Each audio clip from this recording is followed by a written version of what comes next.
चलिए अपने टॉपिक पे आ जाते हैं।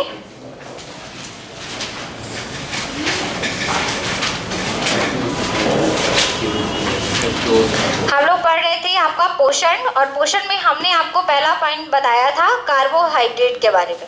उस दिन की क्लास भी रिवीजन कर देते हैं, थोड़ा सा ध्यान से सुनिएगा, केवल बता रहे हैं और इसके बाद फिर आगे लिखाएंगे अभी, ठीक है। कार्बोहाइड्रेट में हमने आपको बताया था कि कार्बोहाइड्रेट का कार्बन, हाइड्रोजन और ऑक्सीजन से मिलकर बनने वाला कार्बनिक यौगिक है, जिसका रेशियो 1:2:1 का होता है। इसे हम सैकेराइड और इसे शर्करा और इसे कार्बन के हाइड्रेट भी कहते हैं। और हमने ये बताया था कि कार्बोहाइड्रेट हमारी टोटल ऊर्जा आवश्यकता का 50 से 70% भाग बनाती है। साथ ही साथ कार्बोहाइड्रेट जो है स्वाद में मीठे होते हैं, जल में घुलनशील होते हैं और अघुलनशील भी होते हैं। अब हमने बताया था कि कार्बोहाइड्रेट जो है मुख्यतः 3 प्रकार के होते हैं। उनमें इसमें हमने आपको बताया था मोनोसैकेराइड, दूसरा बताया था ओलिगोसैकेराइड, ये कंप्लीट नहीं हुआ था ओलिगो, है ना, ओलिगोसैकेराइड, और लास्ट था आपका पॉलीसैकेराइड। अब आज ये हो जाएगा कंप्लीट। चलिए, अब मोनोसैकेराइड में हमने बताया था कि जो कार्बोहाइड्रेट से बनकर मिलकर मतलब कार्बन, हाइड्रोजन, ऑक्सीजन से मिलकर जो बना हुआ है, लगभग 3 से 7 तक के कार्बन के आधार पर इसको नाम दिया गया है, कार्बन परमाणु के आधार पर नाम दिया गया है, जो कि आपके हैं। अगर 3 कहेंगे तो ट्राइयोज, 4 होगा तो टेट्रोज, 5वां है 5 होगा तो पेंटोज, 6 हो जाएगा हेक्सोज और 7वां हो जाएगा हेप्टोज। कार्बन की संख्या के आधार पर इनको वर्गीकृत किया गया है, ट्राइयोज, टेट्रोज, पेंटोज, हेक्सोज, हेप्टोज। ट्राइयोज में हमने बताया था कि इसमें 3 कार्बन परमाणु होंगे, इसका सूत्र बनेगा C3H6O3, ठीक। और ट्राइयोज पे 2 एग्जाम्पल आपको बताए थे, ग्लिसरैल्डिहाइड और एक कौन सा बताया था, डाईहाइड्रोऑक्सीटोन, डाईहाइड्रोऑक्सीटोन। टेट्रोज का सूत्र हो जाएगा C4H8O4, और इसमें भी 2 एग्जाम्पल बताए थे, इरिथ्रोज और इरिथ्रोलोज। फिर पेंटोज की बात करें तो पेंटोज का सूत्र होता है C5H10O5, ठीक। तो पेंटोज पे आपके 2 एग्जाम्पल बताए थे, राइबोज और दूसरा बताया था डीऑक्सीराइबोज। राइबोज से आपका आरएनए बनता है, ये बताया था। डीऑक्सीराइबोज से आपका डीएनए बनता है। हेक्सोज पे हमने बताया था C6H12O6, और इसमें 3 एग्जाम्पल है आपके, ग्लूकोज, फ्रक्टोज और गैलेक्टोज, और एक और एग्जाम्पल है गैलेक्टोज। 3 एग्जाम्पल बताए थे। ग्लूकोज के बारे में हमने आपको बताया था कि ग्लूकोज आपका 6 कार्बन वाला यौगिक है, जो कि हेक्सोज के अंतर्गत आता है। ग्लूकोज जो है इसे हम जीवों का ईंधन पदार्थ कहते हैं, क्योंकि ग्लूकोज का जब ऑक्सीडेशन होता है तो इससे हमें एनर्जी मिलती है, और एनर्जी देने के कारण ग्लूकोज को हम जीवों का ईंधन पदार्थ कहते हैं। हमने आपको बताया था कि 1 ग्राम ग्लूकोज से 4.1 किलो कैलोरी एनर्जी प्राप्त होती है। 4.2 भी होता है, लेकिन ऑप्शन में हमने आपको बताया है कि अगर 4.1 है तो प्रेफरेंस किसको करना है, 4.1 को करना है, ठीक है। आपको ये भी बताया था कि ग्लूकोज को ब्लड शुगर के नाम से भी जाना जाता है, डेक्सट्रोज के भी नाम से जाना जाता है। सर्वाधिक मात्रा में ग्लूकोज आपकी अंगूर में पाई जाती है। फ्रक्टोज को हमने बताया कि इसे हम नेचुरल शुगर के नाम से जानते हैं, जो कि आपके फलों में पाई जाती है और शहद में भी पाई जाती है, और इसका एक दूसरा नाम बताया था हमने, लेवोलोज। गैलेक्टोज की बात करें तो हमने ये बताया था कि लैक्टोज से ही संबंधित है, जो कि दूध में पाई जाती है। हेप्टोज पे एक ही एग्जाम्पल बताया था, स्यूडो हेप्टोलोज। ये किस में पाई जाती है, फलों और सब्जियों में पाई जाने वाली शर्करा है, ठीक। इतना आपका हो गया था कंप्लीट। आज हम लोग पढ़ेंगे ओलिगोसैकेराइड के बारे में। एक चीज ये C3H6O3 और सभी में H8 हो रहा है, ये बीच वाला 2 काहे पड़ रहा है, क्योंकि कार्बोहाइड्रेट का जो रेशियो है, कार्बोहाइड्रेट में कार्बन हाइड्रोजन का जो रेशियो है 1:2:1 का है। तो अगर कार्बन है 3 तो इसका 1 का दुगना है ये, तो H कितना हो जाएगा, 6। समझ आया ना, इसलिए डबल डबल हो रहा है इसका। आगे समझ में ना, वो तो पहले ही बता दिया था। चलिए अब हम लोग आज पढ़ेंगे ओलिगो और पॉली, हम दोनों एक साथ समझा देंगे आपको और इसके बाद फिर इसको लिखना है। ओलिगोसेकेराइड के अंतर्गत हमारे 2 से लेकर 9 तक के। अब ओलिगोसेकेराइड होता क्या है? ओलिगोसेकेराइड मोनोसेकेराइड से मिलकर बनता है, ना कि कार्बन हाइड्रोजन ऑक्सीजन से बनता है, ठीक है। वो स्वतंत्र नहीं होता, मतलब कह सकते हैं कि जब एक मोनोसेकेराइड प्लस दूसरा मोनोसेकेराइड मिलेंगे तब हमारा क्या बनेगा? डाइसेकेराइड। मतलब मोनोसेकेराइड से मिलकर बनने वाला जो आपका सेकेराइड है वो ओलिगोसेकेराइड कहलाएगा। संख्या के आधार पर, मोनोसेकेराइड की संख्या के आधार पर इसको नाम दिया गया है। लगभग 2 से लेकर 9 तक के मोनोसेकेराइड इसके अंदर इंक्लूड होते हैं। तो अगर 2 मोनोसेकेराइड है तो क्या नाम देंगे इसको? 2 को क्या कहते हैं? डाई कहते हैं। तो अगर 2 मोनोसेकेराइड होंगे तो इसको नाम मिलेगा डाइसेकेराइड, जो कि आप लोग जानते हैं। फिर अगर 3 मोनोसेकेराइड होंगे तो ट्राइसेकेराइड, ट्राइओज नहीं, ट्राइओज तो फिर इधर हो जाएगा ना, ट्राइसेकेराइड। फिर अगर 4 रहेगा तो टेट्रासेकेराइड, ठीक। 5 है तो पेंटा, 6 है तो हेक्सा, 7 है तो हेप्टा, ठीक है, ऑक्टा। फिर आपका 9 को क्या बोलते हैं? 9 को क्या बोलते हैं? नोना। तो नोनासेकेराइड। चलो अभी सुनिए, ओलिगोसेकेराइड के अंतर्गत हम अगर इसको डिवाइड करना चाहें तो मोनोसेकेराइड, डाइसेकेराइड भी इसे हम बोल सकते थे, लेकिन हमें आपको कुछ और भी प्रकार बताने थे, इसलिए हमने यहाँ पे ओलिगोसेकेराइड लिखा है। ओलिगोसेकेराइड का मतलब है मोनोसेकेराइड से मिलकर, कि चाहे वो 2 की संख्या में हो, चाहे 3 की संख्या में, 4 की संख्या में, लगभग कितने से कितने तक होना चाहिए? 2 से लेके 9 तक। तो 2 से लेके 9 तक के मोनोसेकेराइडों से मिलकर बनने वाले जो सेकेराइड होंगे, कार्बोहाइड्रेट होंगे, वो ओलिगोसेकेराइड के अंतर्गत आते हैं। ओलिगोसेकेराइड में अगर 2 मोनोसेकेराइड मिलते हैं तो डाइसेकेराइड, 3 मिलते हैं तो ट्राइसेकेराइड, 4 मिलते हैं तो टेट्रासेकेराइड, 5 मिलते हैं तो पेंटासेकेराइड। अब इसके आगे भी आप जा सकते हैं केवल 9 तक। अगर हम बात करें डाइसेकेराइड की, ये भी स्वाद में मीठे होते हैं, ठीक है, जल में घुलनशील होते हैं ये भी। डाइसेकेराइड की अगर बात करें तो इसमें 2 मोनोसेकेराइड होंगे। तो अगर इसकी हम बात करें तो इसमें 3 एग्जाम्पल आते हैं आपके, सुक्रोज, और क्या होगा? लैक्टोज और माल्टोज। गैलेक्टोज तो आ चुका है, गैलेक्टोज तो इधर था, है ना। तो आपका सुक्रोज, लैक्टोज और माल्टोज। सुक्रोज आपका 2 मोनोसेकेराइड ग्लूकोज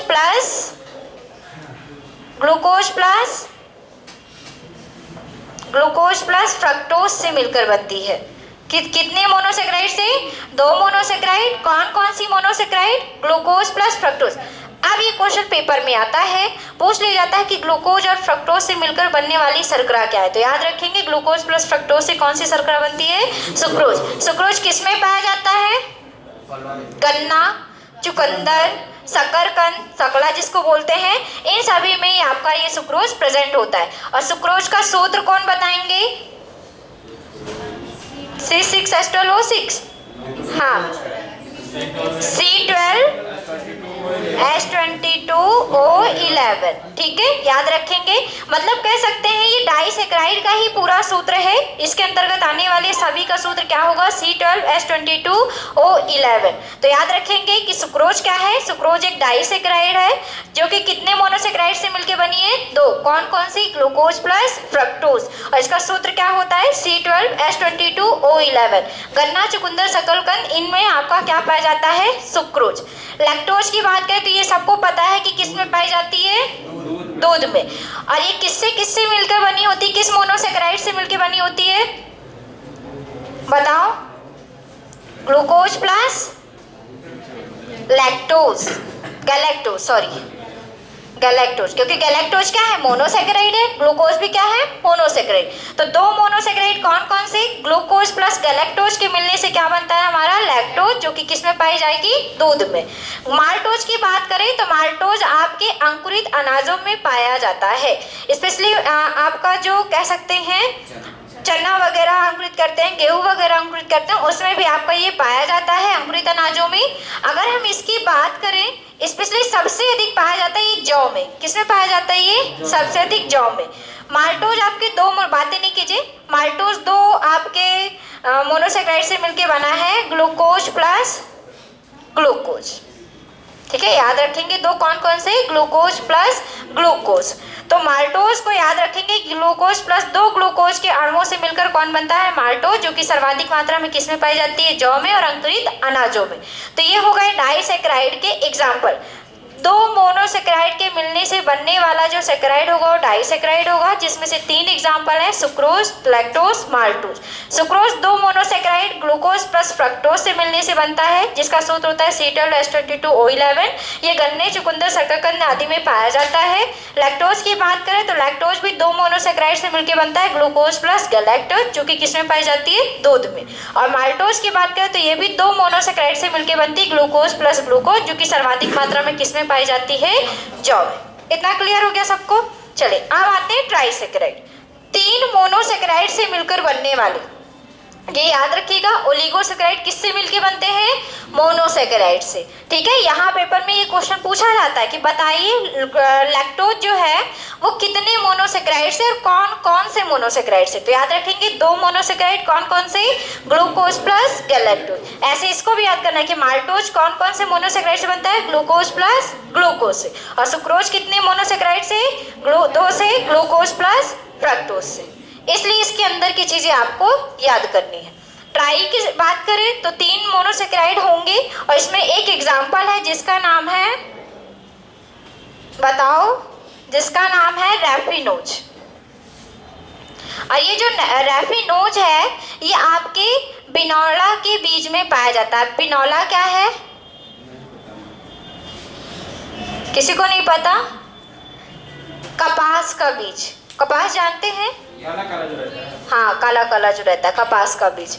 ठीक है, तो कपास के बीज या बिनौला के बीज में कौन सा कार्बोहाइड्रेट पाया जाता है, रैफिनोज, जो कि किस प्रकार का कार्बोहाइड्रेट है, ट्राइसेकेराइड है।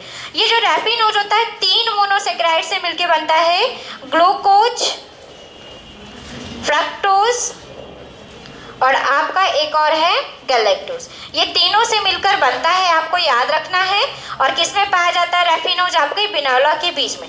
टेट्रा का भी एग्जाम्पल है, पेंटा का भी एग्जाम्पल है, लेकिन इसके आगे के एग्जाम्पल नहीं है क्योंकि अभी तक इसके एग्जाम्पल ज्ञात नहीं किए जा चुके हैं अभी। ठीक है ना, तो इसके लिए हम इसके आगे आपको नहीं बताएंगे। टेट्रा के हैं आपका, इसका भी एग्जाम्पल है स्टैकियोस, ये लहसुन प्याज में पाया जाने वाला कार्बोहाइड्रेट है। और पेंटासेकेराइड का एक एग्जाम्पल है बर्वेकोस, बर्वेकोस। ठीक, तो इसके आगे पेंटा के आगे हेक्सा, हेप्टा, इन सभी का अभी तक ज्ञात एग्जाम्पल नहीं हुआ है, इसलिए इसके आगे हम आपको नहीं बताएंगे। बस इतना याद रखिएगा कि सबसे ज़्यादा अगर पूछा जाता है पेपर के बारे में तो डाइसेकेराइड और ट्राइसेकेराइड, क्योंकि रैफिनोज के बारे में पूछा जा चुका है। इतना सबको मालूम हो गया।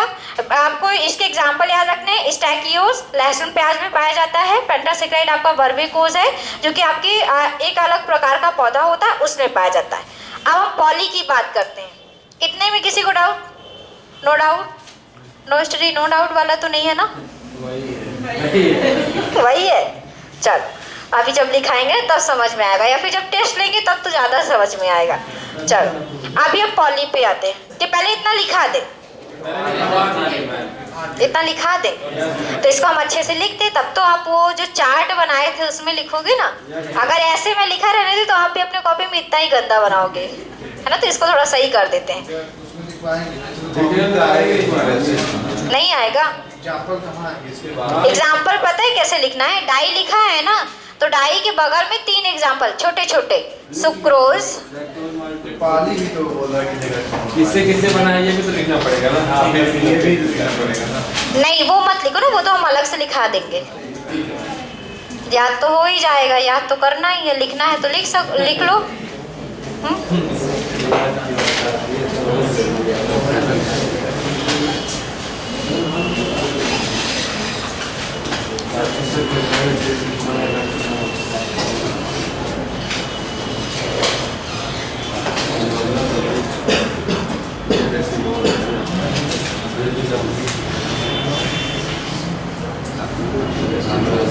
सुक्रोज है, लैक्टोज है, माल्टोज है।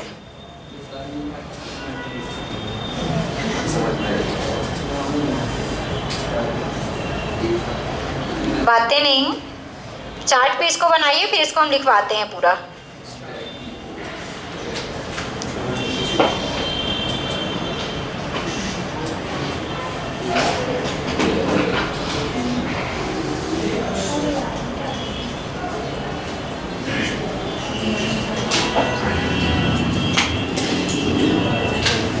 बर्वेकोस। हाँ, बर्वेकोस।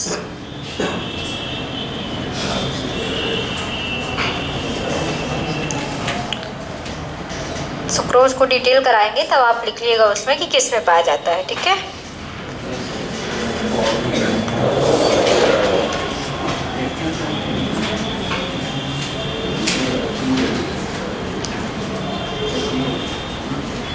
पेंटासेकेराइड में क्या लिखा है? इसमें दो एग्जाम्पल हैं, स्कोरोडोज है, स्कैरोडोज। क्या हुआ, पेंटा पे है बर्वेकोस, बर्वेकोस। रुकिएगा, इसका एक और एग्जाम्पल है स्कोरोडोज है शायद, हाँ स्कैरोडोज, स्कैरोडोज। ये प्याज और लहसुन में पाया जाता है। और स्टैकियोज नामक एक पौधा होता है, उसको हम आगे लिखाएंगे, उसमें ये पाया जाता है। चलो लिखो आप भाई, डालो ओलिगोसेकेराइड। अभी नहीं लिख पाए, इतनी आराम से भी ना लिखो क्या जी कंप्लीट ना हो जाए, है ना। टेट्रा पे लिखा है स्टैकियोस और स्कैरोडोस, स्कैरोडोस। जो आज नहीं आया ना, आज उनका जम के नुकसान करवाएंगे। वीडियो देख लियो ठीक है, अच्छा वीडियो देख लें। अरे 1 बजे तक वीडियो बंद कर दो थोड़ा सा। देखो जरूरी भी है, पहुंचना भी जरूरी है। चलो हो गया, बारात के चक्कर में किसी को ध्यान नहीं आता वैसे वीडियो देखने का, है ना। नहीं आता ना, बाद में तो आ जाएगा ना, आगे तो हो गया तो आगे निकल जाएंगे। निकल जाएंगे बहुत आगे, क्योंकि आज मिसलेनियस भी थोड़ा सा लिखाएंगे, तो ये हो जाए तब मिसलेनियस लिखाएंगे। हो गया ना, ये तो बना लिया ना। चलो भाई अब लिखो, ओलिगोसेकेराइड डालिए। मोनो कंप्लीट हो गया था, दूसरा नंबर डाल के ओलिगोसेकेराइड डालिए, ओलिगोसेकेराइड। नहीं, ओलिगो पहले डालिए, ओलिगोसेकेराइड, फिर थोड़ा सा उसमें लिखाएंगे, फिर डाई लिखाएंगे, ठीक है। लिखिए ओलिगोसेकेराइड डाल के 2 से 9 तक, 2 से, चलिए होगी, इसको बाद में बना लीजिएगा, जो बोल रहे हैं वो लिख लीजिए, फिर पीछे हो जाते हैं। 2 से 9 तक मोनोसेकेराइड, 2 से 9 तक मोनोसेकेराइड के अणुओं के, मोनोसेकेराइड के अणुओं के, मोनोसेकेराइड के अणुओं के ग्लाइकोसिडिक बंधों द्वारा जुड़ने से, ये लिखा है ग्लाइकोसिडिक, ग्लाइकोसिडिक, ग्लाइकोसिडिक बंधों द्वारा जुड़ने से, ग्लाइकोसिडिक बंधों द्वारा जुड़ने से ओलिगोसेकेराइड का निर्माण होता है। ग्लाइकोसिडिक बंधों द्वारा जुड़ने से, छूट गया क्या, ग्लाइकोसिडिक बंधों द्वारा जुड़ने से ओलिगोसेकेराइड का निर्माण होता है।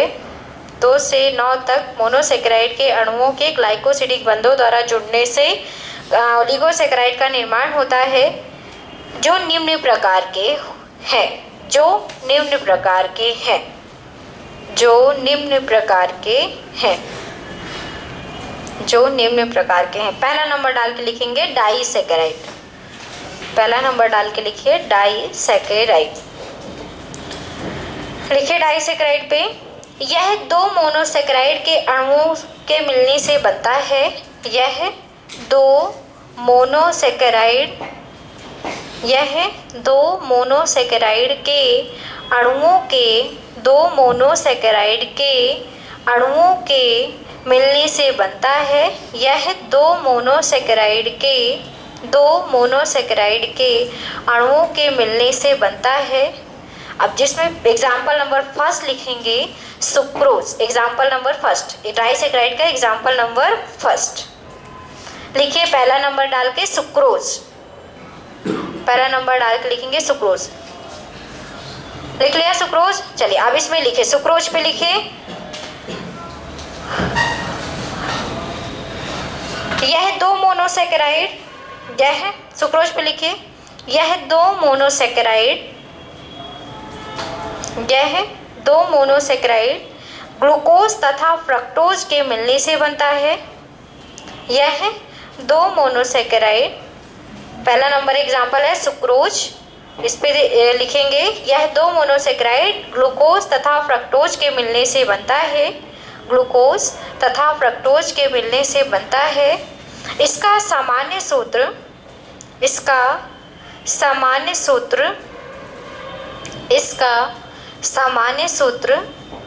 C12H22O11 है। ये लिख रहे हैं, इसका सामान्य सूत्र C12H22O11 है। इसका सामान्य क्या होता है? सामान्य सूत्र ये सामने लिखा हुआ है, C12H22O11 होता है या है। लिखेंगे आगे, यह गन्ना, इसी पे लिखना है, यह गन्ना चुकंदर शकरकंद आदि में पाया जाता है।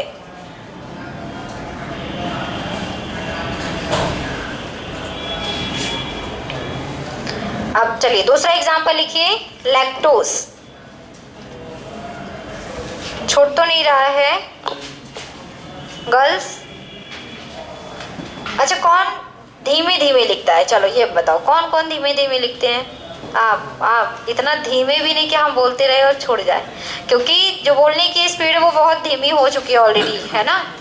यहाँ समझाते हुए थोड़ी स्पीड तेज हो जाती है, क्योंकि अब समझाना है, जल्दी से थोड़ा समझाना है, क्योंकि लिखने पे और समझ में आ जाता है।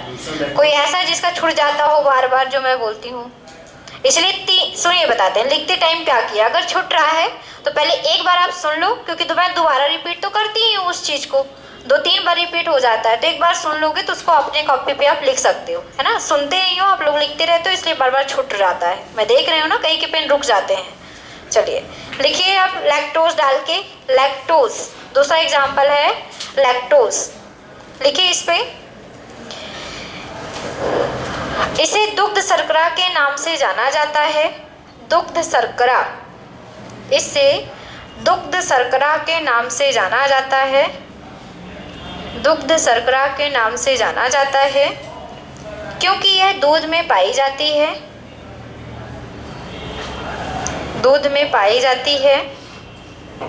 दुग्ध शर्करा के नाम से जाना जाता है क्योंकि यह दूध में पाई जाती है। यह दो मोनोसेकेराइड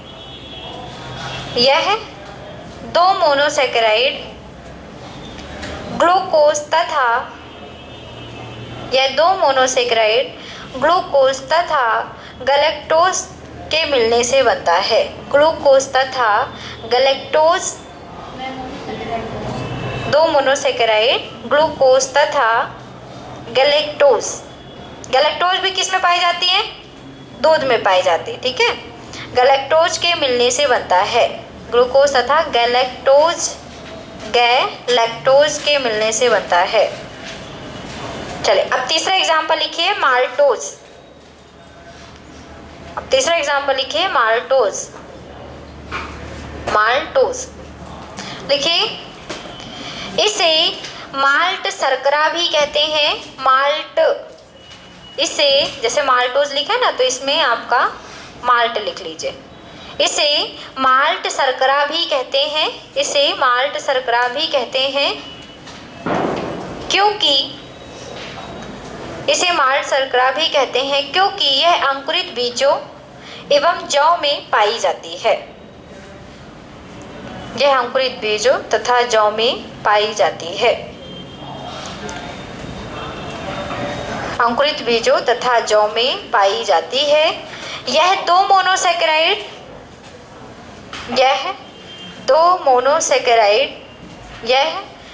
मोनोसेकेराइड ग्लूकोज तथा ग्लूकोज के मिलने से बनता है। ग्लूकोज तथा ग्लूकोज मतलब ग्लूकोज के कितने अणु होंगे? 2 अणु होंगे, ठीक है। ग्लूकोज तथा ग्लूकोज के मिलने से बनता है। Glucose plus glucose. चल आप डालिए दूसरा नंबर, ट्राइसेकेराइड। ये खत्म हो गया इसका एग्जाम्पल। अब आते हैं ट्राइसेकेराइड पे। देखिए ट्राइसेकेराइड पे, ट्राइसेकेराइड डाल लिया सबने। लिखिए, यह 3 मोनोसेकेराइड, ट्राई पे लिखिए, ट्राई पे, ट्राई, इसमें टा के नीचे रा की मात्रा लगा लीजिएगा। ट्राइसेकेराइड लिखिए, इसमें यह 3 मोनोसेकेराइड के मिलने से बनता है। यह 3 मोनोसेकेराइड के मिलने से बनता है। 3 मोनोसेकेराइड के मिलने से बनता है। एग्जाम्पल नंबर फर्स्ट एक ही है, वैसे भी फर्स्ट डालो चाहे ना डालो, रैफिनोज। एक एग्जाम्पल है इसका रैफिनोज। रैफिनोज, हाँ रैफिनोज। लिखिए रैफिनोज पे, यह बिनौला के बीज, बिनौला या कपास के बीज में पाया जाता है। यह बिनौला या कपास के बीज में पाया जाता है। इसका सामान्य सूत्र, इसका सामान्य सूत्र C18H32O16 होता है। सामने लिखा हुआ है C18H32O16 होता है। लिख लिया? यह 3 मोनोसेकेराइड, आगे लिखिए इसी में, यह 3 मोनोसेकेराइड, यह 3 मोनोसेकेराइड ग्लूकोज, फ्रक्टोज, गैलेक्टोज, यह 3 मोनोसेकेराइड ग्लूकोज, फ्रक्टोज, यह 3 मोनोसेकेराइड ग्लूकोज, फ्रक्टोज, गैलेक्टोज के मिलने से बनती है। ग्लूकोज, फ्रक्टोज, गैलेक्टोज के मिलने से बनती है।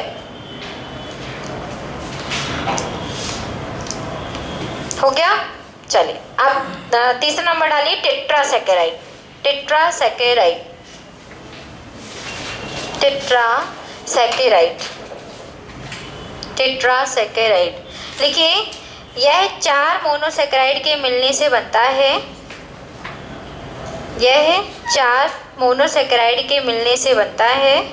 4 मोनोसेकेराइड, टेट्रा है ना तो 4 होगा, टेट्रा 4 मोनोसेकेराइड के मिलने से बनता है। Example number first, example number first लिखेंगे स्टैकियोस। पीछे से नहीं दिख रहा होगा तो दोबारा लिख रहे हैं। पहला नंबर लिखेंगे स्टैकियोस।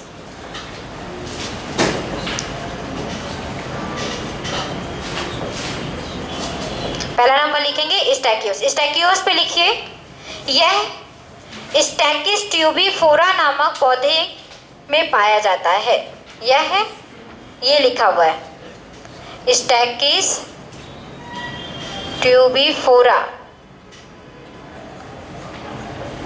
नामक पौधे में पाया जाता है।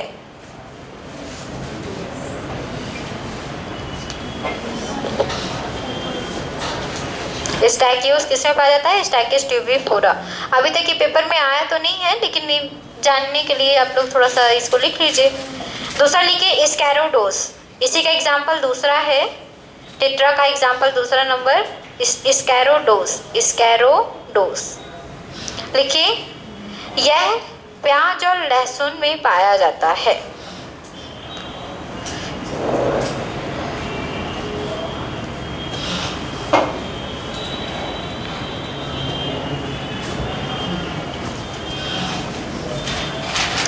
अब अगला लिखिए पेंटासेकेराइड। अब अगला लिखिए पेंटासेकेराइड। पेंटासेकेराइड लिखेंगे इसमें, यह 5 मोनोसेकेराइड के अणुओं से मिलकर बनता है। अब पेंटा है तो 5 है ना, 5 मोनोसेकेराइड के अणुओं के मिलने से बनता है। 5 मोनोसेकेराइड के अणुओं, यह 5 मोनोसेकेराइड के अणुओं के मिलने से बनता है। इसमें एक एग्जाम्पल लिख लीजिए, वर्वेकोज। वर्वेकोज, जा है लास्ट में, वर्वेकोज लिखिए। वर्वेकोज पे लिखिए, यह वर्वेकोज थैपस नामक पौधे की जड़ों में पाया जाता है।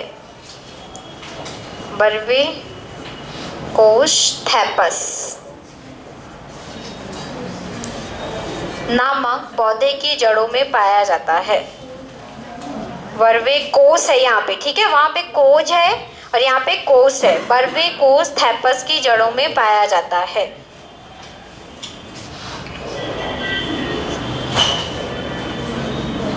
थैपस की जड़ों में पाया जाता है। अब लिखेंगे पॉलीसेकेराइड। चलिए अब डाल लीजिए सब कोई पॉलीसेकेराइड। अब उसके बारे में थोड़ा समझाएंगे, इसके बाद लिखाएंगे, ठीक है।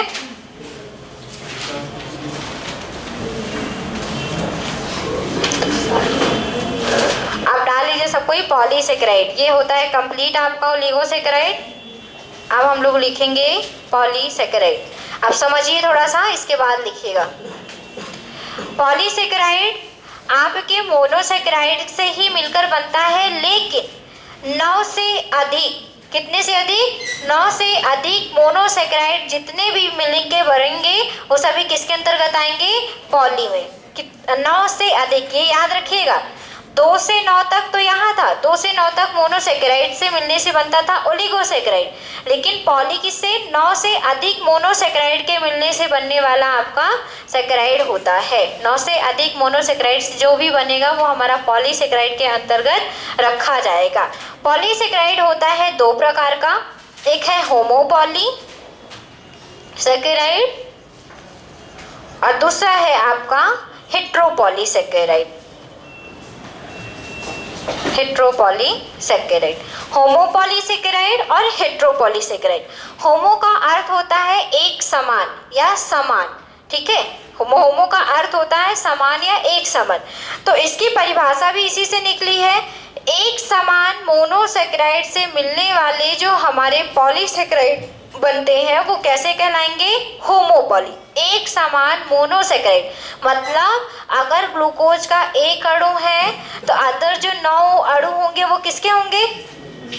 ग्लूकोज के ही होंगे, क्योंकि एक समान बोल रहा है, अलग अलग नहीं बोल रहा है, ठीक है। तो एक समान, या फिर इसके ग्रुप का जो आपका ग्लूकोज जैसे किसके ग्रुप का है? हेक्सोस का है, तो हेक्सोस के भी अदर आ सकते हैं, लेकिन एक ही ग्रुप का होना चाहिए, ठीक। तो इस तरह से बनने वाले हमारे जो पॉलीसेकेराइड होंगे होमोपॉलीसेकेराइड होंगे। और इसके 3 एग्जाम्पल हैं। कोई बताएंगे हमें होमोपॉली के एग्जाम्पल? कॉपी देख के नहीं बताना पुराने बच्चों। सेलुलोज, दूसरा है आपका, बताओ ये तो बता सकते हो, और स्टार्च, और एक और है क्या? एक और है ग्लाइकोजन। ग्लाइकोजन। तो आपके होमोपॉली, सेलुलोज, स्टार्च और ग्लाइकोजन, इसके 3 एग्जाम्पल हैं होमोपॉली के। और हेट्रो की अगर अब सेलुलोज की बात कर लेते हैं, तो सेलुलोज की अगर बात करें तो सेलुलोज हमारा होमोपॉलीसेकेराइड है। सेलुलोज हमारी, हमने आपको सेलुलोज के बारे में शायद पहले भी बताया जब सेल पढ़ाया है, कि पादपों पे पाई जाने वाली जो कोशिका भित्ति होती है वो किसकी बनी होती है? सेलुलोज की बनी होती है। बताया है हमने, उसमें लिखा भी था कि सेलुलोज क्या है? एक प्रकार का कार्बोहाइड्रेट है। किस प्रकार का है? पॉलीसेकेराइड वाला कार्बोहाइड्रेट है। ये लिखाया था, शायद फर्स्ट वीडियो देखेंगे सेल का तो पता चल जाएगा, ठीक। सेलुलोज जो है पौधों में पाया जाने वाला एक प्रकार का कार्बोहाइड्रेट है। यह प्रकृति में सर्वाधिक मात्रा में पाया जाता है। पेपर में पूछा जाता है कि प्रकृति में, नेचर में सबसे अधिक पाया जाने वाला कार्बोहाइड्रेट कौन सा है, तो याद रखेंगे कौन सा है? सेलुलोज है, ठीक है। और ये जो सेलुलोज होता है इसकी कई सारे उपयोग हैं। सेलुलोज को हम रेशेदार कार्बोहाइड्रेट भी कहते हैं। क्या कहेंगे इसको? रेशेदार कार्बोहाइड्रेट। अब ये तो सबसे कॉमन, सबसे अलग बात हो गई कि इसके लिए एक अलग क्वेश्चन भी बनता है कि रेशेदार कार्बोहाइड्रेट किसको कहते हैं, तो याद रखें किसको कहते हैं? सेलुलोज को कहते हैं। सेलुलोज कहाँ पाया जाता है? पौधों में पाया जाता है। हमने बताया था कोशिका भित्ति पौधों की बनी होती है सेलुलोज की, और जो सेलुलोज है प्रकृति में सबसे अधिक मात्रा में उपस्थित होता है। सेलुलोज का उपयोग हम कई रूपों में करते हैं। कागज उद्योग में, क्यों? पेड़ों का उपयोग करते हैं, पेड़ों की छालों का उपयोग कागज बनाने में, रद्दी कागज, न्यूज़पेपर, ये सभी बनाते हैं ना पेड़ों की छालों से, बांसों से। बांस क्या है? पेड़ है, घास है, क्या है? झाड़ी, घास है। बांस क्या है? घास है। गन्ना क्या है? घास है? घास नहीं है गन्ना। क्यों? बांस खाते हो क्या? गन्ना तो खाते हो। अच्छा वो कोई बता दो क्या है वो? जड़ है, तना है, क्या है वो? जड़ है। अब मैं जड़ बोलूं, ऐसे अगर मैं आंखें बना के बोलूं कि जड़ है तो फिर बोलोगे तना है, मैं बोलूं तना है तो बोलो पत्ती है। तब ये क्या बात हुई भाई? तना है, तना ही है ना, हमें नहीं पता क्या है।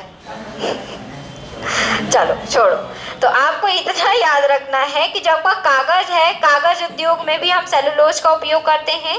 गन कॉटन बनाने में गन कॉटन हमारा विस्फोट के रूप में यूज किया जाता है। गन कॉटन जो कि पानी में क्रियाशील होकर आपका विस्फोट करता है गन कॉटन, तो उसमें भी किसका उपयोग करते हैं हम? सेलुलोज का उपयोग करते हैं। उपयोग तो थोड़ा थोड़ा पूछा जाता है कभी कभी, लेकिन तो 3 चीजें इसमें हमेशा आती हैं कि प्रकृति में सर्वाधिक मात्रा में क्या होता है, तो सेलुलोज। रेशेदार कार्बोहाइड्रेट है तो सेलुलोज, और पौधों की कोशिका भित्ति किसकी होती है? सेलुलोज। फिर स्टार्च की बात करें तो स्टार्च सबको पता है, स्टार्च पेड़ पौधों में पाया जाता है। क्या हम लोगों में स्टार्च होता है? क्या हम लोगों में स्टार्च होता है? हम लोगों में स्टार्च होता है, लेकिन ये वाला स्टार्च नहीं होता, ये वाला स्टार्च होता है, ग्लाइकोजन, है ना। जैसे स्टार्च है क्या? स्टार्च पौधों द्वारा बनाए गए भोजन का जब एकत्रित रूप जहाँ एकत्रित होता है उसको हम क्या बोल देते हैं? स्टार्च बोल देते हैं। चाहे वो हम फल के रूप में खाएं स्टार्च को, चाहे हम सब्जी के रूप में खाएं, जैसे आलू में स्टार्च ही होता है ना, तो क्या है वो पौधे द्वारा बनाए गए भोजन का संग्रहण है। तो संग्रहण किस रूप में होता है? स्टार्च के रूप में। हमारे शरीर के अंदर भी आपका जो खाना आप खाते हो, जो एनर्जी आपकी बनती है, वो एक जगह स्टोर होती है आपके यकृत में, आपके पेशियों में, पेशियों के नीचे जो वसा हो जिसको आप बोलते हो, वो एकत्रित हो रहा है। तो एकत्रित भी किस रूप में हो रहा है? स्टार्च, या फिर कह सकते हैं ग्लाइकोजन के रूप में। ग्लाइकोजन को जंतु स्टार्च भी कहते हैं, ये भी याद रखिएगा। ये तो पौधे वाला स्टार्च हो गया, लेकिन जो हम लोगों में संचित होता है ग्लाइकोजन, इसको हम क्या कहते हैं? जंतु स्टार्च, क्योंकि स्टार्च होता है स्टोर, और सेम ऐसी हमारी बॉडी में जो एनर्जी स्टोर होती है स्टार्च आपका स्टोरेज होता है जिसका, उसको हम क्या कहते हैं? ग्लाइकोजन। हमारी जो बॉडी में जब आवश्यकता होती है तो ग्लाइकोजन ग्लूकोज में कन्वर्ट होता है, ग्लूकोज का ऑक्सीडेशन होता है जिससे क्या बनती है? एनर्जी। जैसे हम अभी बोल रहे हैं, ठीक है, तो हमें एनर्जी की जरूरत, तो अब क्या हो रहा होगा? जो हमने सुबह से खाया होगा या फिर जो समझ लीजिए कुछ नहीं खाया, तो जो हमारी संचित है, जो हमारा ग्लाइकोजन संचित है, वो ग्लाइकोजन किस में कन्वर्ट होगा? पहले ग्लूकोज में। ग्लूकोज टूटेगा, आपके माइटोकॉन्ड्रिया में ऑक्सीडेशन होगा उसका, और उसके बाद जो एनर्जी बनेगी जिसके कारण से हम क्या कर रहे हैं यहाँ पे बोल पा रहे हैं। अगर एनर्जी ना बनती तो बेहोश हो जाते ना बनती तो बेहोश हो जाते बस। तो याद रखेंगे कि ग्लाइकोजन है जंतु स्टार्च, और ये स्टार्च है ये भी एक प्रकार का पॉलीसेकेराइड है जो कि पौधों में पाया जाता है, संचित होता है। और स्टार्च से संबंधित एक परीक्षण है। कौन सा परीक्षण? आयोडीन परीक्षण। ठीक है, आप लोगों ने शायद कभी पढ़ा हो, 10th में पढ़ा होगा आयोडीन परीक्षण, जिसमें आपका आयोडीन की कुछ मात्रा, अगर स्टार्च पता करना कि स्टार्च है कि नहीं है, तो वहाँ पे आयोडीन की कुछ मात्रा, अभी नहीं कि आयोडीन युक्त नमक हो तो जाके नमक डालो आलू के ऊपर कि स्टार्च है कि नहीं, है ना, ऐसा नहीं है। आलू में स्टार्च है कि नहीं ये अगर पता करना है तो आयोडीन की कुछ बूंदे लेकर अगर आप आलू के ऊपर डाल देते हो, तो अगर वहाँ पे बैंगनी रंग उत्पन्न होता है तो स्टार्च उपस्थित है। ये किससे संबंधित परीक्षण है? स्टार्च से संबंधित आयोडीन परीक्षण है। ठीक है ना, आयोडीन मिलेगा जहाँ रासायनिक पदार्थें मिलती है सब वहाँ मिलता है, वहाँ तो सब कुछ मिल सकता है ना। चलिए, तो सेलुलोज, स्टार्च, ग्लाइकोजन किस प्रकार के कार्बोहाइड्रेट हैं? आपके पॉलीसेकेराइड के हैं। हेट्रो पे भी, हेट्रो के आपके हेट्रो हो गया मतलब असमान या अन्य कार्बनिक पदार्थों के मिलने से बनने वाला जो पॉलीसेकेराइड होगा हेट्रोपॉली होगा। इसके 3 एग्जाम्पल हैं, पैक्टिन, काइटिन और हेमोसेलुलोज। ठीक, पैक्टिन आपके फलों में पाया जाने वाला एक पदार्थ है। पैक्टिन आपके फलों में, ये पैक्टिन जो होता है थोड़ा सा कह सकते हैं ऐसा होता है, अगर फल कच्चा है तो कैसा होता है? ठोस होता है ना, उसको हम दबा नहीं सकते। लेकिन पक जाता है तो, मैंगो की अगर हम बात करें तो मैंगो अगर कच्चा तो क्या आप दबा सकते हो उसको? नहीं दबा सकते, क्योंकि ये जो आपका कोई भी फल है अगर वो कच्चा है तो उस वक्त 3 भित्तियां जो होती हैं उसमें से हम मध्य भित्ति की बात करें, बीच वाली भित्ति की या बीच वाले वॉल की, तो ये जो मध्य भित्ति होती है फलों की, पैक्टिन की बनी होती है कच्चे फलों की। ठीक है। कच्चे फलों की जो आपकी भित्ति, मध्य भित्ति होती है वो पैक्टिन की बनी होती है। पैक्टिन दृढ़ होता है जिसके कारण से कच्चे फल थोड़ा सा कठोर होते हैं। अब धीरे धीरे जब पकने लगता है फल, और किस गैस के कारण फल पकता है, किस हार्मोन के कारण? एथिलीन। एथिलीन एक हार्मोन है जो कि फलों को पकने में सहायता करता है। तो जब फल धीरे धीरे पकने लगता है उस वक्त ये आपकी जो पैक्टिन की लेयर होती है उसमें वो घुल जाती है, जिसके कारण से फ्रूट्स क्या हो जाता है, पकने के बाद सॉफ्ट हो जाता है। क्लियर हो गया? तो पैक्टिन किसमें पाई जाएगी? फलों की मध्य भित्ति में पाई जाती है, जिसके कारण से कच्चे फल क्या होते हैं, कठोर होते हैं। ठीक। अब काइटिन सबको पता है, काइटिन किसमें पाई जाती है? कवकों की कोशिका भित्ति, सेल वॉल में प्रेजेंट होती है। तो इसमें तो बताने की जरूरत है नहीं। ठीक है, याद रखें काइटिन क्या है, एक प्रकार का पॉली। किस प्रकार का पॉली? हेट्रोपॉली। हेमोसेलुलोज, हेमोसेलुलोज खजूर के बीजों में पाया जाता है। किसमें पाया जाता है? खजूर के बीजों में। चलिए अब लिखते हैं, डालिए पॉलीसेकेराइड।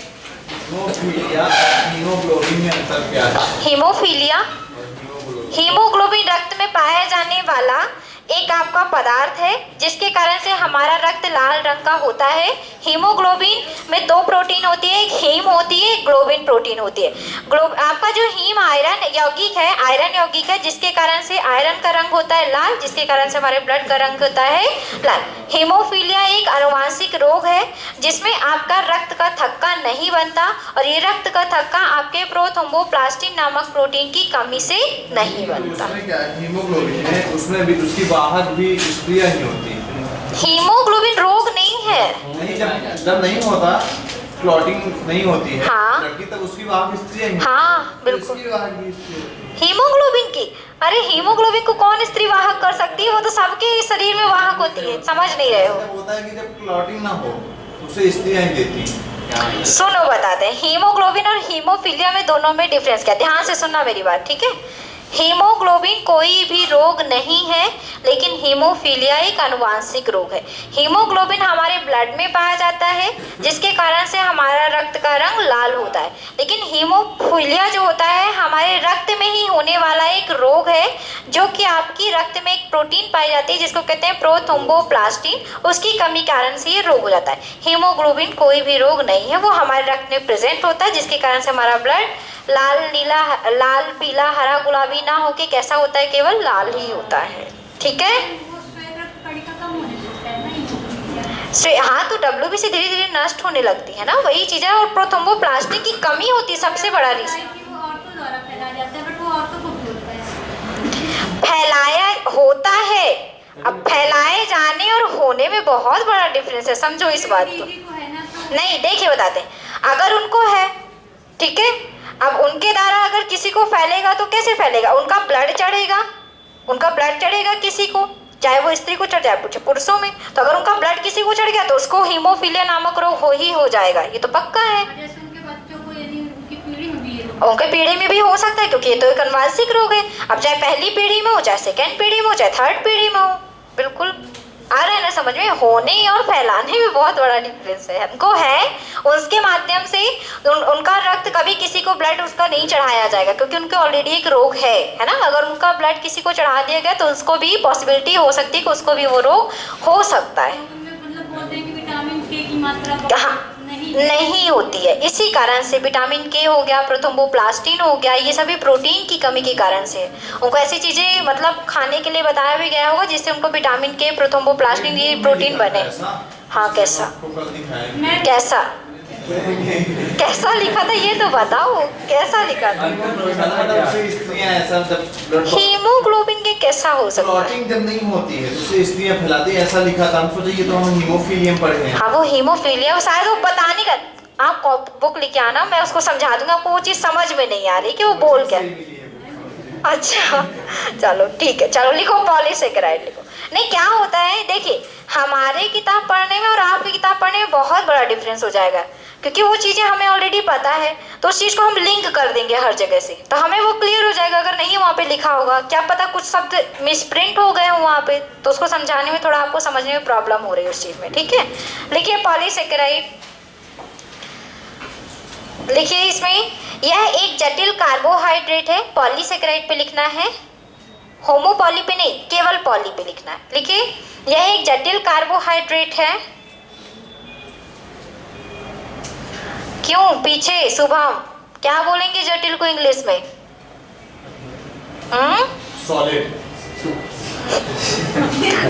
सॉलिड बोलेंगे। क्या बोलेंगे शुभम जटिल को?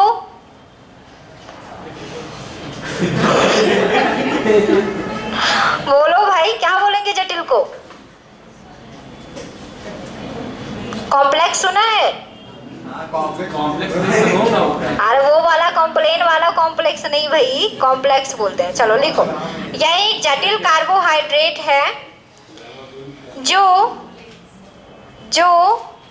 9 से अधिक, सुलभ कॉम्प्लेक्स मत समझ लेना बेटो, क्या बताऊं मैं, जो 9 से अधिक मोनोसेकेराइड से मिलकर बनते हैं।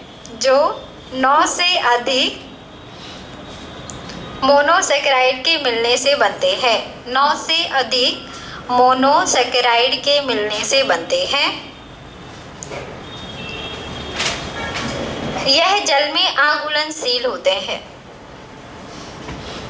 यह जल में अघुलनशील होते हैं। यह 2 प्रकार के होते हैं। यह 2 प्रकार के होते हैं। पहला लिखेंगे होमोपॉलीसैकेराइड। पहला लिखेंगे होमोपॉलीसैकेराइड।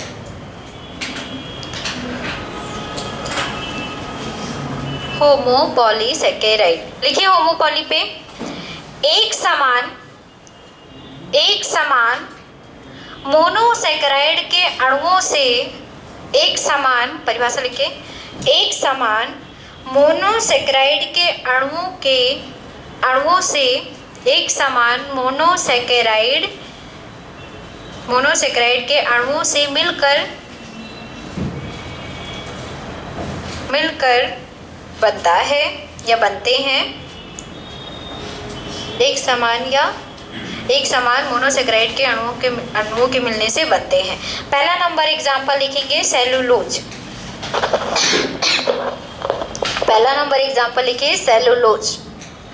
लिखिए सेलुलोज डाल के, यह रेशेदार कार्बोहाइड्रेट है। यह रेशेदार को फाइबर बोलेंगे। रेशेदार कार्बोहाइड्रेट है। रेशेदार कार्बोहाइड्रेट है तथा यह प्रकृति में सर्वाधिक मात्रा में पाया जाता है।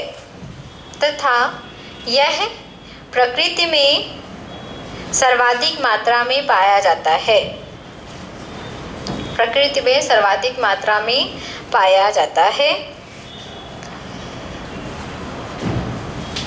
चलिए स्टार पॉइंट बना के लिखिए इसके। फर्स्ट स्टार पॉइंट सेलुलोज का ही है। सूती कपड़ा, कॉटन जिसको बोलते हो, सूती कपड़ा सेलुलोज का बना होता है। कॉटन जो होता है किसका बनता है? सेलुलोज का। ये पेपर में क्वेश्चन आ चुका है।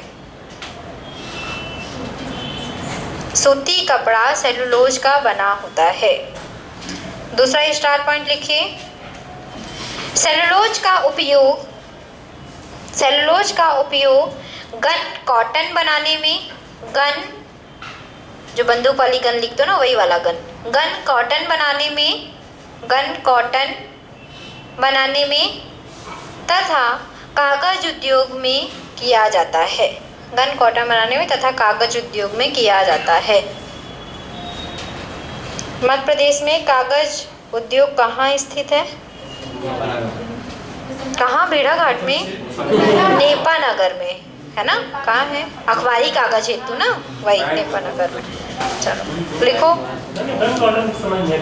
गन कॉटन एक प्रकार का विस्फोटक होता है, सेलुलोज के द्वारा बनाया जाता है, जो कि टोटल बना होता है सेलुलोज ट्राइनाइट्रेट का। किसका बना होता है गन कॉटन?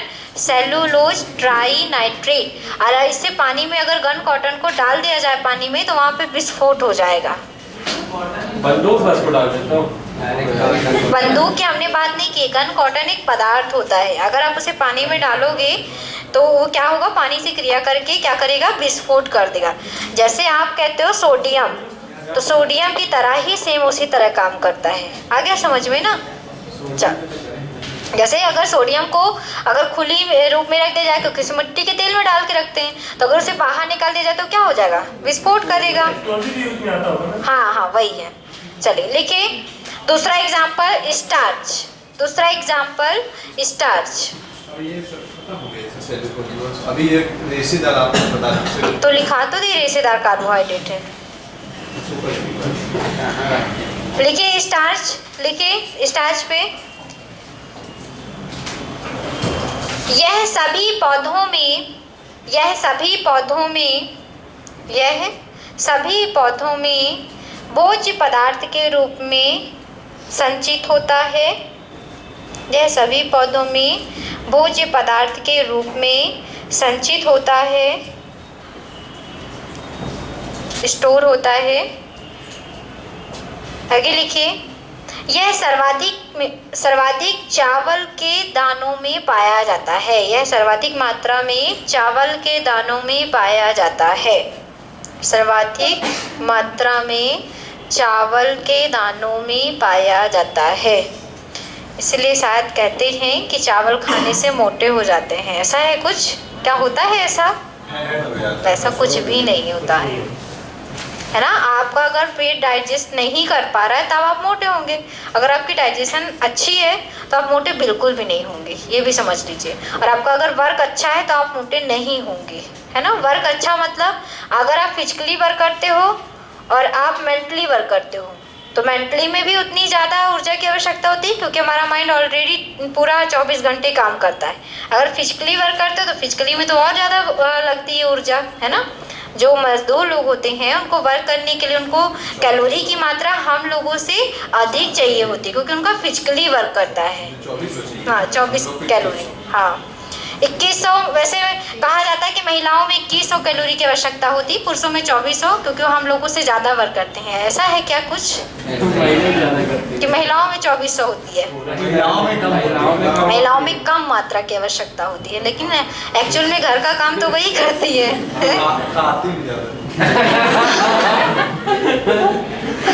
लड़कों से थोड़ा कम ही खाती है। क्यों गर्ल्स, ऐसा है क्या कुछ?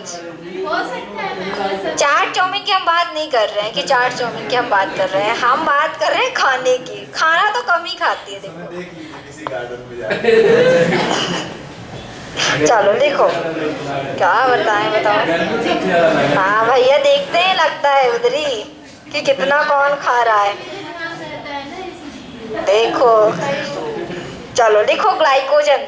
तीसरा नंबर डाल के लिखिए ग्लाइकोजन।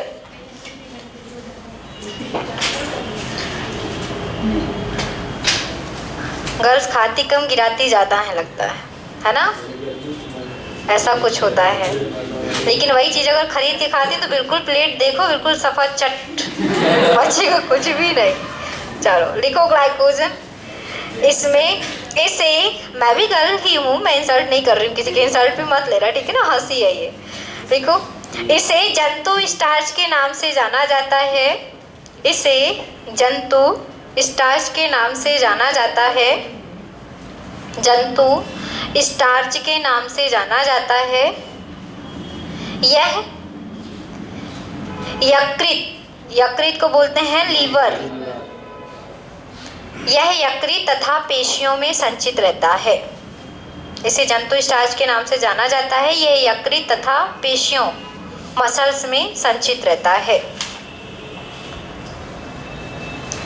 चलिए अब डालिए हेट्रोपॉलीसैकेराइड। होमोपॉली कंप्लीट होता है, अब लिखेंगे हेट्रोपॉलीसैकेराइड। हेट्रोपॉलीसैकेराइड लिखिए। हेट्रोपॉलीसैकेराइड पे लिखिए, यह मोनोसैकेराइड, सेकेंड नंबर हेट्रोपॉली डाल के लिखिए। यह मोनोसैकेराइड तथा दूसरे कार्बनिक पदार्थों से मिलकर बनता है। यह मोनोसैकेराइड तथा दूसरे कार्बनिक पदार्थों से मिलकर बनता है। दूसरे कार्बनिक पदार्थों से मिलकर बनता है। Example number first, pectin. पहला नंबर लिखेंगे एग्जाम्पल का, फर्स्ट नंबर होगा पैक्टीन। पैक्टीन आधा का है बीच में, पैक्टीन। पैक्टीन, पेप्सिन नहीं लिख देना, पैक्टीन है, ठीक है। लिखिए, यह कच्चे फलों में पाया जाता है, कच्चे, रॉ, ठीक है, कच्चे फलों में पाया जाता है, रॉ फ्रूट्स, कच्चे फलों में पाया जाता है। यह फलों की मध्य भित्ति में पाया जाता है। यह फलों की मध्य भित्ति में पाया जाता है, मिड वॉल में पाया जाता है, जिसके कारण कच्चे फल कठोर होते हैं। जिसके कारण कच्चे फल कठोर होते हैं। जिसके कारण कच्चे फल कठोर होते हैं, ठीक है। अब दूसरा नंबर एग्जाम्पल लिखिए, काइटिन। एक एक लाइन लिखना है तो लिख लीजिए, काइटिन। दूसरा एग्जाम्पल है काइटिन। लिखिए, यह कवक मीन्स सवाल, आंसर इतने अटपटे कैसे दे सकते हो? फंगस बोलते हैं ना कवक को। देखिए, कवकों की कोशिका भित्ति में पाया जाता है, ठीक है। वैसे थोड़ा थोड़ा इंटरटेन होता रहता, नहीं तो क्लास बोरिंग हो जाएगी, है ना। चलो, अब तीसरा लिखे, हेमोसेलुलोज। हेमोसेलुलोज, हेमोसेलुलोज। लिखिए, यह खजूर के बीजों में पाया जाता है। हेमोसेलुलोज पे लिखिए, यह खजूर के बीजों में पाया जाता है, डेट्स, ठीक है। चलो, अब थोड़ा सा और लिखना है। लिखिए, कार्बोहाइड्रेट से संबंधित परीक्षण। परीक्षण क्या जाता है? जैसे एक परीक्षण का नाम हमने आपको बता दिया है, क्या? आयोडीन, है ना। लिखिए, कार्बोहाइड्रेट से संबंधित परीक्षण।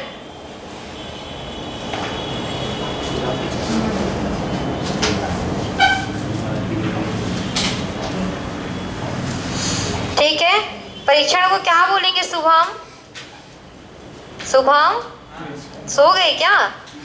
क्या बोलेंगे परीक्षण को? टेस्टिंग भी बोल सकते हैं, टेस्ट किया जाता है ना।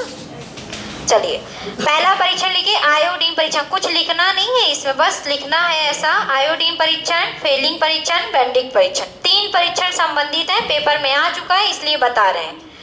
आयोडीन परीक्षण, जिसमें किसका परीक्षण किया जाता है? स्टार्च का, ठीक। दूसरा है बेंडिक्ट परीक्षण, इसमें ग्लूकोज और आपका सुक्रोज का परीक्षण होता है, प्रेजेंट है कि नहीं। और तीसरा है फेलिंग परीक्षण। फेलिंग नहीं, फेलिंग, कुछ लोग फेलिंग समझ लेंगे लेकिन ये फेलिंग है, ठीक है। फेलिंग परीक्षण, फेलिंग नहीं समझिएगा, फे नहीं है, फेलिंग है, फेलिंग परीक्षण। 3 परीक्षण पेपर में पूछे जाते हैं कि निम्न में से कौन सा परीक्षण कार्बोहाइड्रेट से संबंधित है? तो तीनों कार्बोहाइड्रेट से संबंधित है। आयोडीन परीक्षण में स्टार्च का परीक्षण किया जाता है, बेंडिक्ट में और फेलिंग में ग्लूकोज और सुक्रोज का परीक्षण किया जाता है, ठीक है। दोनों में? हाँ जी। चलिए, आज होती है आपकी कार्बोहाइड्रेट की क्लास यहाँ पे समाप्त। अब कल की क्लास में हम लोग पढ़ेंगे प्रोटीन के बारे में।